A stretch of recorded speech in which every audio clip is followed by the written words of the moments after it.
ও কি শীত লাগছে। ও কি ঠান্ডা।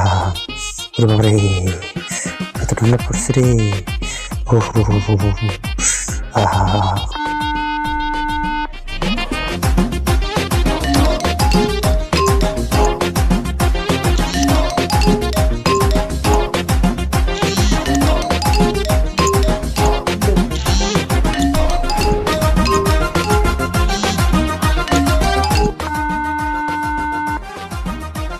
একটা ফোনও কেউ দেয় না।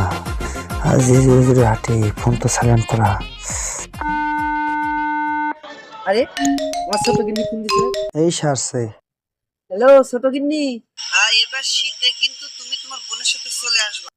ভাই এমন ভাবে বলতেছেন মনে হয় এইবার অঘটন ঘটিয়েই ছাড়বেন। আরে কোনো অঘটন ঘটবো না, খালি তুমি তোমার নিজেরা কন্ট্রোল করে রাখবা। দুলা ভাই ওইটাই তো আমার বড় সমস্যা, আমি তো আর নিজেকে কন্ট্রোল করতে পারি না। খালি কয় কি?